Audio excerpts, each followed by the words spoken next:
necesariamente tiene que haber tripulación mexicana. ¿Cuál es la fortaleza? Pues precisamente estos navieros y empresarios mexicanos con sus tripulaciones. Tenemos unas tripulaciones que han apostado también en un momento muy difícil de continuar colaborando y trabajando con protocolos muy, muy estrictos para poder salir adelante en este último año. Yo quiero referirme muy rápidamente a esta parte porque sin duda es el esfuerzo que estamos haciendo para que las embarcaciones, reitero, todos los equipos con los que participamos, pues puedan tener prácticamente un 100% de total tranquilidad y de trabajo continuo. No hemos parado de trabajar, ustedes lo saben, nuestra industria está dirigida al offshore, que es la industria petrolera. Tenemos actualmente 327 equipos trabajando en la zona de Campeche. Tenemos también en el área del Mar de Cortés, como comentaba hace un momento, 2 empresas. Ahí hay alrededor de 20 y tantas embarcaciones para la carga rodada y lo que es el roll-on, roll-off, que son embarcaciones también muy especiales. Y también tenemos el apoyo que hay de carga y pasaje en el Caribe. De ahí en fuera, todo lo demás lo tenemos con operadores que son también navieras, que trabajan en el movimiento de cargas en el Pacífico y lo poco que hay en el Golfo. Ya hay interés de tener una ruta en este momento para destacarla de cabotaje, es la que tenemos que trabajar junto con las autoridades y que últimamente nos invitaron a mesas de trabajo, que es el famoso short shipping, el cabotaje a corta distancia que se puede dar entre Progreso y el puerto de Florida, y que es un compromiso del gobierno, de los gobiernos, porque bueno, viene de un acuerdo bilateral en el que tenemos que trabajar con las autoridades de Florida para ver qué cargas podemos mover, pero como navieros mexicanos con embarcaciones mexicanas. Esta sería la primera instancia que se está viendo, por eso está participando el gobierno en esa parte. No estamos compitiendo necesariamente con las cargas que se llevan los barcos o las líneas que vienen y que tocan estos puertos. Ese es el transporte marítimo. Aquí estoy hablando de marina mercante. En esa parte, bueno, pues tenemos también 300,000 empleados o trabajadores, tripulantes. Yo quiero comentarles que el esfuerzo que han hecho las empresas navieras socias de nuestra Cámara para salir adelante en estos 8 meses tan difíciles que hemos tenido de la contingencia sanitaria, pues imagínense la rotación que debe de haber de tripulantes, de plataformas. Tenemos que estar contratando hoteles para tener ahí a las tripulaciones, pagándoles pues todos sus alimentos durante los 3 días, los 10 días, 15 días, 18 días que permanezcan para poder evitar lo más posible el contagio. Y también, bueno, sin duda ya lo platicaremos más adelante, pues ha habido demasiados protocolos que también se tienen con Petróleos Mexicanos, que es la única operadora que en este momento tiene el 86% de la actividad del petróleo. Ayer Eric, el periodista e investigador, comentaba muy claramente la difícil situación que está pasando la industria petrolera. Claro, eso nos golpea, nos impacta, hay un daño colateral al tema financiero que en este momento tienen nuestras empresas y que pues la falta de pago también ha sido un tema también muy recurrente en estos últimos 8 meses que en su momento se abordará. Entonces, para mí, desde el punto de vista, ¿qué fortaleza tenemos?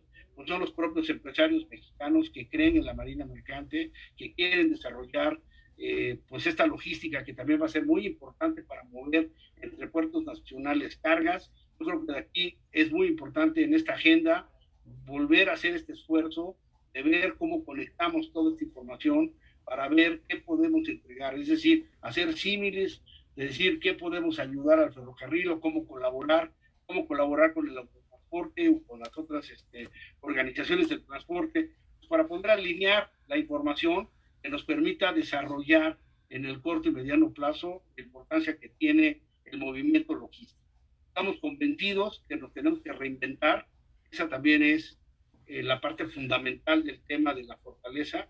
Tenemos que reinventar como empresarios ante una nueva proyección también del nuevo negocio que puede haber y saber competir con lealtad, pero con trabajo común, con esta agenda que podamos desarrollar entre ya sea la administración con los nuevos puertos. Ahora la Secretaría de Marina tendrá, ya se aprobó la última iniciativa de la Ley de Navegación y Comercio Marítimo, de la Ley Orgánica de la Administración Pública Federal y la Ley de Puertos, pasa todo ya a la Secretaría de Marina. Creo que es una nueva época en la que tenemos que volver a colocar la información de una manera mucho mayor precisa, ¿no? De decir, aquí está un modelo de negocio que podemos tener, puede haber este movimiento entre Tampico y Progreso, puede haber esto en el Pacífico, que hay movimientos de carga importantes, que por supuesto hay barreras, es complejo el tema, pero tenemos que apoyarnos entre todos para saber cómo encontrar pues, una logística, como bien comenta el maestro Refugio Muñoz, que le permita al país ser una verdadera plataforma para de aquí a lo que viene. Es lo que yo podría comentar en eso. Muchas gracias, amigo Armando. Muy bien. Licenciado Enrique González, presidente de Canacar y del clúster. En 5 minutos, ¿qué fortalezas, qué amenazas, qué debilidades, qué oportunidades ve usted o ves tú, Enrique, en el modo de transporte, el autotransporte de carga que tú representas? Muchas gracias, Marzo. Quisiera partir del antecedente inmediato. Hay que recordar que venimos de un año de decrecimiento, un año que por ende afecta a la industria del autotransporte, y la economía del país decreció alrededor de menos un 1%. La industria del autotransporte de carga se vio afectada en un 1.7% su retroceso.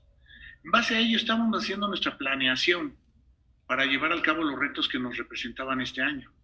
Habíamos logrado en el primer bimestre del año un resultado sin precedente, que era haber disminuido en un 19.3% el índice de robos comparado con el mismo periodo del 2019. Esto hay que recordar que todas las modalidades del transporte desde el 2013 venimos sufriendo mucho con este tema, que nos deja como un país muy caro en la administración de riesgos de transporte. Pero ¿qué sucedió a partir de que se determinó la aparición del COVID, de esta pandemia, con cierta incredibilidad que se manejó en un inicio? Canacar lanzó en los primeros días de marzo un programa que estaba encaminado principalmente a 3 aspectos básicos. 1, proteger el empleo. Otro, la seguridad de no ser un foco de contagio en nuestra industria, ya que tenemos un campo de acción en toda la República Mexicana. Y el tercero y más importante, no hacer mayor la crisis ante un desabasto. Entonces, el abasto era un compromiso muy importante que teníamos con el sector. Fuimos una industria que nunca paró, porque somos una industria esencial, pero también industria transversal. Si no trabajaba el resto de la industria, pues nosotros no teníamos nuestra operación como quisiéramos.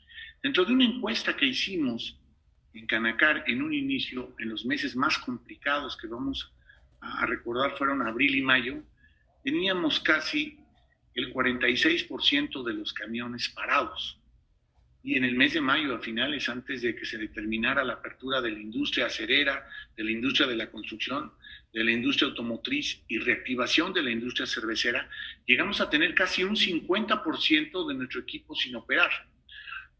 No precisamente que estuvieran parados los camiones, esto lo he precisado en otras ocasiones, es que simplemente los camiones, sus tiempos reales de ocupación eran mínimos o muy bajos. Esto nos dio como pauta a tener que buscar cómo apoyar a los transportistas. Canacar se enfocó, una vez que ya vimos que por parte del gobierno federal no se iban a dar los apoyos a ningún sector de la industria, empezamos a trabajar con aquellos estados de la República que estaban dando algún tipo de apoyos, sobre todo allí enfocábamos mucho a la protección del empleo.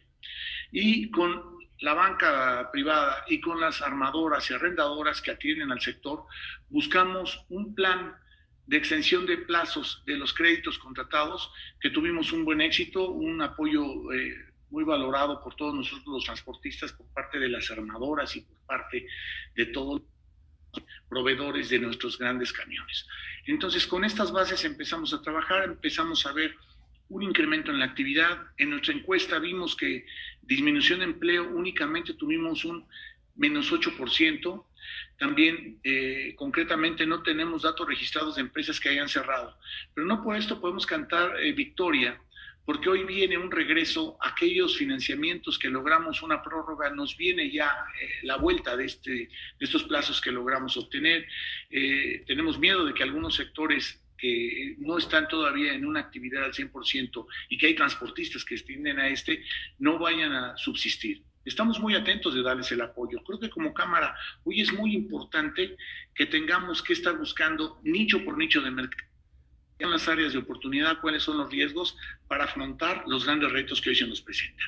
Hoy viene algo muy valioso e importante, tratando de hablar de qué es lo que debemos fortalecer dentro de nuestra industria. Seguirnos profesionalizando, ver que esta crisis también puede convertirse en un área de oportunidad debido a que nuestra posición geográfica, que es privilegiada, con un acuerdo comercial que ya se logró establecer, tengamos que ser uno de los sectores que, al ser línea transversal en las líneas de producción, de consumo, de distribución, tengamos que empezar a sobresalir sobre las demás industrias, no porque seamos más importantes, simplemente porque somos las primeras que tienen que adecuarse a los nuevos cambios que vienen, a los nuevos retos. En Canacar hemos tratado siempre de profesionalizar a nuestros agremiados, en tratar de buscar los espacios para la mejora de nuestro servicio. Creo que esto estaba muy bien planteado este año. Teníamos programada la inauguración en Tlajomulco de Zúñiga, en el estado de Hidalgo, en el estado de México, en Tlajomulco de Zúñiga, Jalisco, y en algunas otras entidades de la República, centros de formación de conductores que nos sirven hacia la profesionalización. Lamentablemente es algo que se quedó en stand-by, pero que continuaremos el año que entra. Son las fortalezas que vemos, adecuarnos al cambio y ver esta crisis como una oportunidad. Muchas gracias, maestro. Muchas gracias, Enrique. Terminamos este bloque con la participación de nuestro amigo maestro Óscar del Cueto Cuevas, presidente de la Asociación Mexicana de Ferrocarriles. Del lado del ferrocarril, ¿cuáles son las fortalezas, las debilidades, los retos y las oportunidades que ustedes ven, Óscar? Gracias, maestro Refugio. La verdad es que primero me gustaría hacer un reconocimiento, como bien decía Enrique Armando, en la profesionalización de la gente que tenemos en los sistemas de transporte. Personas que están trabajando, que siguen trabajando. Nosotros como medios de transporte fuimos dictaminados como esenciales, y hoy quiero reconocer a esa gente que estuvo al frente del movimiento de camiones, de barcos, de ferrocarriles, y que nunca pararon. Y nosotros como industria ferroviaria estuvimos enfocados en dos temas. Uno, primero, la salud de nuestros empleados, y el segundo, bueno, pues mantener el servicio. ¿Cuáles son lo que yo veo como el FODA que nos decía Refugio, las fortalezas? Es que el ferrocarril es un sistema interconectado. El ferrocarril no es un ferrocarril aislado, no es 2 líneas, 3 líneas o 9 ferrocarriles en nuestro país. Somos una red conformada, y no solamente en México. Tenemos la fortaleza de ser una red interconectada con Estados Unidos y con Canadá. Hoy un embarque que sale por ferrocarril en México puede llegar a Canadá sin tener que tocar la carga, o viceversa. Cualquier importación que se realice desde Canadá a Estados Unidos hacia México cruza sin fronteras. El problema de bajar o de tocar la carga hoy es una fortaleza. Esto nos da también una fortaleza con la entrada en vigor, que ya decía Enrique, el tema del tratado del TEMEC, que hoy, bueno, pues hoy nos da cierta certeza jurídica para seguir moviendo, para crecer en el movimiento de mercancías, en el intercambio hacia Estados Unidos. Esa es otra fortaleza. Y creo que en el sector ferroviario una de las fortalezas más amplias, y ya lo comentábamos anteriormente, es la interconectividad con los puertos, con la parte del camión, la última milla que hace el camión. Esta interconectividad es una fortaleza que hoy tenemos, y la parte ecológica que el ferrocarril representa sin duda también es una fortaleza que podemos ofrecer a los usuarios del sistema de transporte ferroviario. Hoy lo que veo como amenazas o como oportunidades, yo diría el tema de bloqueos. Hoy el ferrocarril se ha visto bloqueado a lo largo de nada más de este año en más de 152 días que van del año. O sea, 152 días en que en algún punto de la red ferroviaria en nuestro país hemos sido bloqueados, ya sea Sonora, ya sea Chihuahua, ya sea Michoacán. Esto tiene que haber un Estado de Derecho, y esa es una oportunidad, es una amenaza para un buen servicio como el ferroviario, el que no tengamos esa certeza jurídica.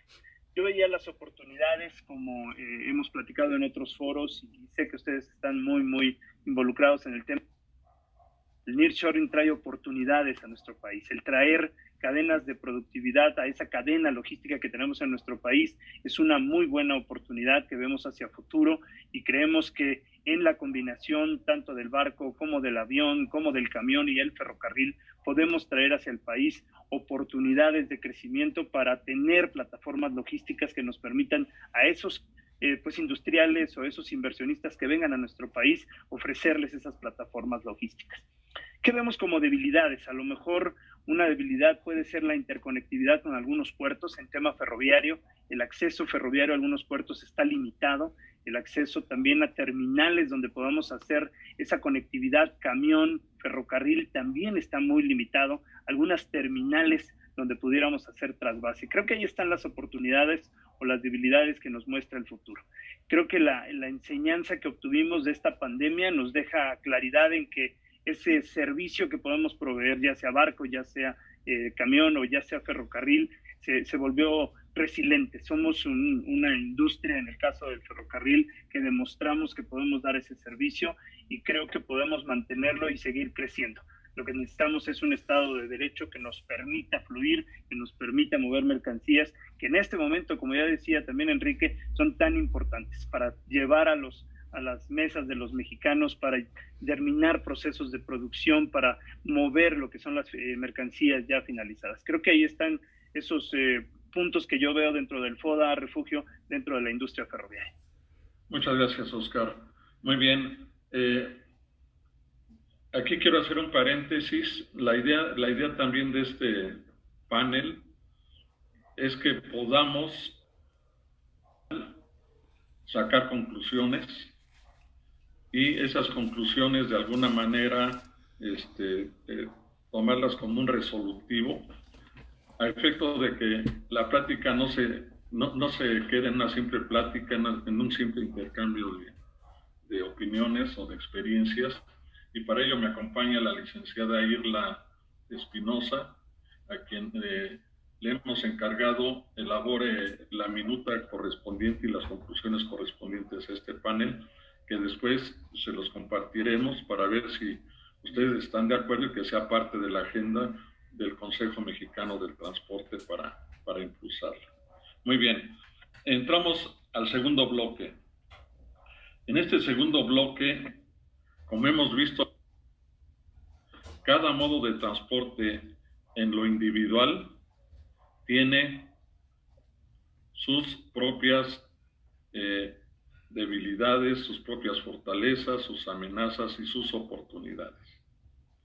Creo que estamos ante la gran oportunidad de darles una lección contundente a los políticos de este país y demostrarles cómo, con la unión de todos, haciendo a un lado las diferencias y anteponiendo ante todo el interés común, podemos maximizar las fortalezas que cada uno de los modos de transporte tiene de manera natural, minimizar las debilidades que también de manera natural cada modo de transporte tiene, y maximizando las fortalezas y minimizando las debilidades, enfrentar todos de manera conjunta los retos y aprovechar las oportunidades que, bien lo dice Enrique, también nos presentan los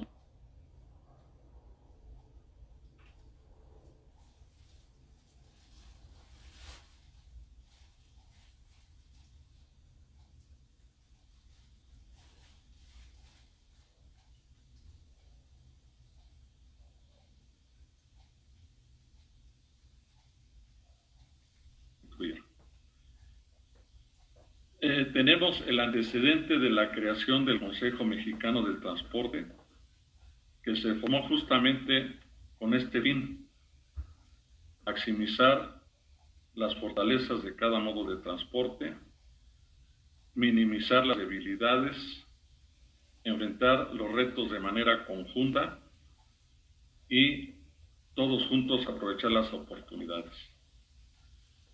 Y coincidimos en la necesidad de influir en un cambio de manera profunda y estructural en materia de deporte en nuestro país. Desde entonces hemos intentado impulsar de manera conjunta el inter y el multimodalismo. Hemos coincidido en el hecho de decir que como modos de transporte cada uno tiene de manera natural sus ventajas competitivas, que la línea en la que competimos, aunque a veces nos quieren echar a pelear, pero la línea en la que competimos es tan delgada que no vale la pena tomarla en cuenta.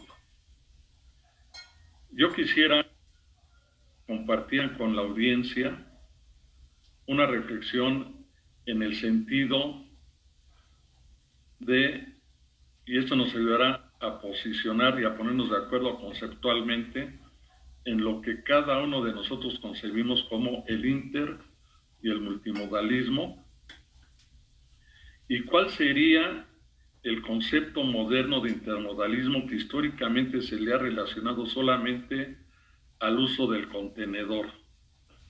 ¿Sigue siendo válido ese concepto o el intermodalismo ya va más allá de considerarlo como el contenedor, como el punto de encuentro entre los distintos modos de transporte? Entonces, la primera pregunta sería, ¿el intermodalismo es un modo de transporte o debemos de concebirlo como un sistema de transporte? Y asociado a esta, si el concepto moderno del intermodalismo ya no es solo el uso de los diferentes modos de transporte en donde el contenedor sea el punto de encuentro, sino pueden darse otras formas de intermodalismo y que al final de cuentas coinciden también con el uso o la vinculación de dos o más modos de transporte. Vamos a cambiar ahora el orden. Empezamos contigo, Oscar, por favor. Gracias, Refugio. Yo creo que, y coincido, ya no es únicamente el tema del contenedor, lo hemos visto en la evolución de muchos temas, y más hoy con importación de combustibles. El ferrocarril hace la importación a través del ferrocarril de carrostanques que llegan a terminales donde se almacenan estos combustibles, pero la última milla la hace el camión, y la hace el camión para acercar el combustible a las zonas finales de distribución como gasolineras o zonas donde se almacena para ya un reparto al menudeo. El contenedor sin duda sigue siendo una buena oportunidad. Hoy hay más terminales a lo largo de la red ferroviaria en México que muchas de ellas han sido desarrolladas también por los concesionarios. Cabe destacar que el volumen de carga ha crecido desde las concesiones, y en una de esas partes es precisamente la parte intermodal. Se ha logrado el crecimiento en ese modo de transporte, en una combinación no solamente doméstica, sino también marítima, donde los barcos que traen estos contenedores que se distribuyen a nivel país se hacen a través del ferrocarril, y luego participa el camión en la última milla a través de estas terminales. Entonces yo creo que la parte intermodal no solamente debería referirse a los contenedores, ya decía yo también la parte de combustóleo, la parte de gasolinas, de biodiesel que se da, inclusive hasta el gas, en los casos el LP, que se maneja a través de ferrocarril. Finalmente la última milla la hace el camión a través de las pipas. Yo creo que hay una diversidad en ese tema. Y en la parte primera que tocabas, Refugio, creo que sí hay mucha coincidencia en que todos los modos de transporte, que como bien apuntabas, representamos ese 6.6% del Producto Interno Bruto, tenemos que hacer que se fortalezcan las leyes que nos regulan, que se fortalezcan para el beneficio de una operación más sencilla, menos complicada, menos regulada en muchos aspectos. Hoy vemos que hay intenciones de hacer sobreregulación en algunos temas que no vienen a coadyuvar a que se hagan mayor inversión por parte de los empresarios en algunas áreas, sino que frenan esa inversión. Yo creo que habría que hacer leyes que sí regulen, pero que sean más sencillas, que no sobreregulen en algunos casos. Habría que entender muy bien y fortalecernos como sector para poder proponer al gobierno nuevas leyes, nuevas reformas, nuevas regulaciones, pero que vengan a facilitar el transporte en nuestro país para hacer esa plataforma logística, el país para el movimiento de mercancías. Hoy el TEMEC, como decía yo hace un rato, nos da ese marco jurídico para hacer más intercambio comercial, pero tenemos que ofrecer también la forma más sencilla de hacerlo. Hay situaciones que se pueden mejorar en los puertos, hay mejoras que puntos fronterizos de intercambios a través de ferrocarril y de camión. Yo creo que hay muchas oportunidades y creo como sector que podemos hacerlo, todos los medios de transporte, proponer reformas y reglas más claras, más sencillas, que promuevan la inversión y que promuevan el movimiento de mercancías en México. Muy bien, muchas gracias, Oscar. Mi querido Armando, te corresponde. ¿Cómo no? Muchas gracias. Adicionando a lo que bien comenta Oscar, creo que es importante también tomar en cuenta que el contenedor, bueno, pues es el modelo adecuado, lo que ya tenemos, tanto para camiones como para trenes, ¿no? Llevas de 40 litros, de 40 pies, etcétera. La importancia que tiene la modalidad de este sistema, que hemos platicado en muchísimos foros, es que adecuar los puertos a las capacidades, adecuar las terminales marítimas a estas capacidades, etcétera, es lo que tenemos que seguir desarrollando. Se nos viene un nuevo capítulo también, que es el midstream, el downstream y el upstream, que es un tema en la industria petrolera y que está asociado al ducto. El ducto también ya es un modo de transporte ahora. Entonces, ante también el cambiar reglas, el que bien dice Oscar, que de repente entro, participo en determinada licitación y pasado mañana las reglas ya no son las mismas, eso inhibe mucho que estemos planeando y platicando. Por eso creo yo que apoyando lo que bien se comenta como una agenda que debe de ser muy clara ya del Consejo Mexicano de Transporte, y donde ya no simplemente representemos los intereses de los diferentes modos, es generar esta confianza a las inversiones, generar esta certeza jurídica que permita tener las reglas claras. O sea, si hay una sobreregulación, bueno, pues vamos a trabajar el capítulo como tal, pero yo creo que sí se debe de transparentar. Estamos en una época en la que se dice que los órganos, que son los órganos de consulta y colaboración del gobierno federal, bueno, pues yo creo que es una gran oportunidad que tenemos para transparentar, para ser visores de todo ello y pues ayudar a nuestras industrias a generar esta confianza. Yo lo que creo es que estas oportunidades del midstream, del upstream y del downstream, que ya generalmente a partir de la etapa que esperemos que se retome para mediados del próximo año, lo que viene siendo la exploración, lo que viene siendo mantenimiento y lo que viene siendo reparación de la industria petrolera, el offshore mexicano sea decisivo. Nosotros queremos ser partes de la solución. Creo que ese es un punto fundamental que tenemos que tener. No queremos llegar a dar la clase, queremos ser parte de una solución para encontrar esta logística en todos sus aspectos, en todo lo que conlleva. El ferrotanque, el carro tanque, el tema que tiene que ver con el movimiento que compite ahora con un ducto, bueno, también tiene que tener una regulación acorde también a las características de cada modelo, ¿no? Yo creo que el interés que tenemos es clasificar muy bien estos temas para tener una agenda muy puntual que nos permita llevar a este Estado de Derecho, porque para mí el Estado de Derecho es que se cumpla la ley, nada más. No te voy a pedir ningún favor, no me estás haciendo ningún favor. Aplica la ley tal y como está. Ese es el Estado de Derecho para los particulares. Entonces creo que es una gran oportunidad para tanto negocio que hay, para tanta logística que hay. Se habla también del movimiento que podemos tener en el sureste, con el transporte que puede haber de Tehuantepec a Coatzacoalcos, Salina Cruz, Coatzacoalcos, todo este corredor logístico. Sin duda, todo esto es muy importante. Entonces, creemos ser partes de esta solución, pues estamos para sumar, ¿no? Estamos aquí para proponer todas las ideas que nos permitan poner, y creo que ya para terminar, si lo hacemos juntos con una perfecta armonía, pero muy claros los puntos que conlleven a ayudar a nuestro país a generar esta competitividad que tanta falta nos hace. Gracias. Muchas gracias, Armando. Terminamos este segundo bloque contigo, Enrique. Bueno, antes que todo, muchas gracias por ser el que cierre, porque podría decir completamente de acuerdo contigo, Oscar, contigo, Armando, pero sí quiero precisar algo muy claro. Creo que sí voy a partir de lo general. Claro que algo que será muy importante es que México, para que seamos la plataforma logística que pretendemos, sí podamos desarrollar de mayor manera la carga multimodal.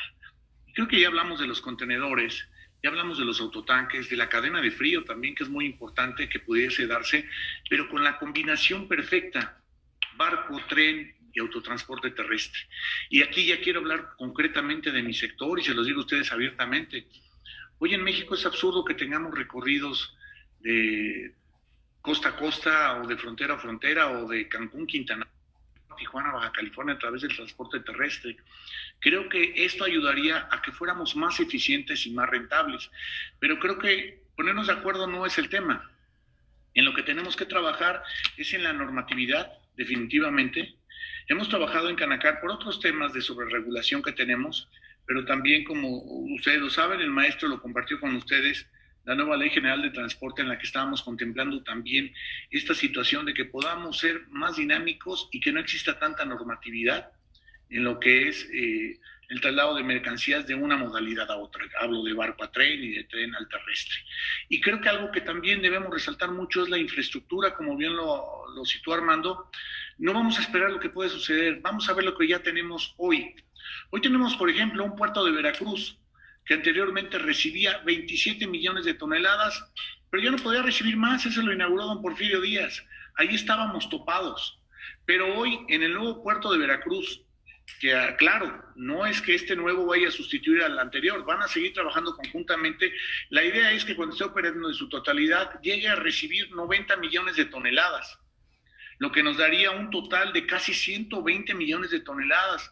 Eso es muy atractivo para todos los actores logísticos. Hay trabajo para todos, únicamente hay que potencializar esta área de oportunidad y que se empiecen a dar en otros puntos importantes del Pacífico, en Puerto Progreso, en la península de Yucatán, y creo que esto podría ser en infraestructura lo que nos daría el detonador para seguir adelante. Creo que algo que sí dejó muy claro es que todas las modalidades de transporte estamos convencidos y creemos que sería un beneficio en lo individual para cada sector, para cada modo de transporte, el que se logre dar el desarrollo de la carga multimodal.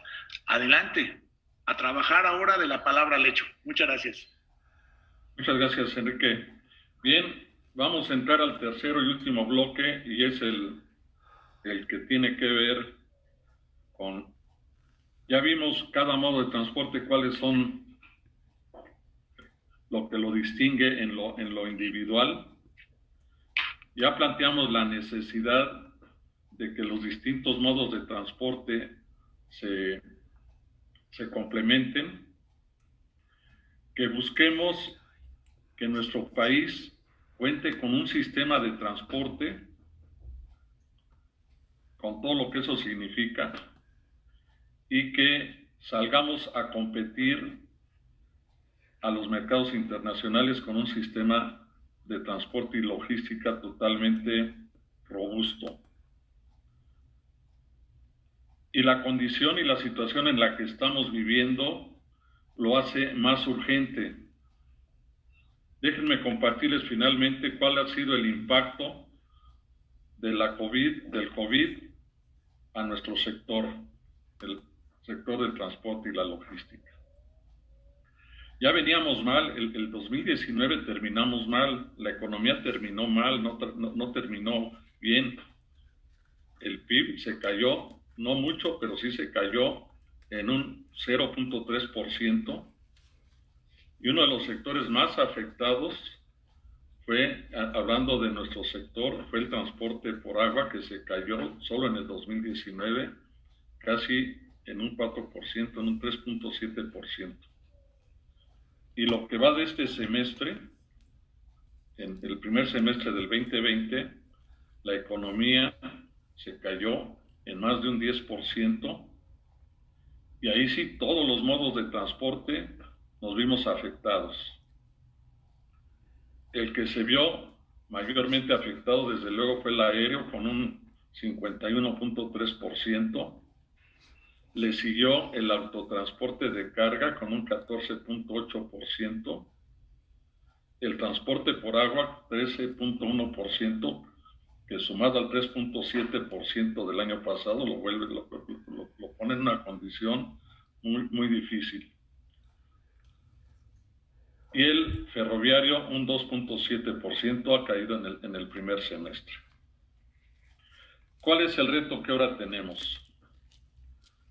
¿Cuáles ustedes lo que consideran las acciones que debemos emprender de manera conjunta? El marco, de manera particular, en dos aspectos. El marco jurídico en el que actualmente... Clock mode.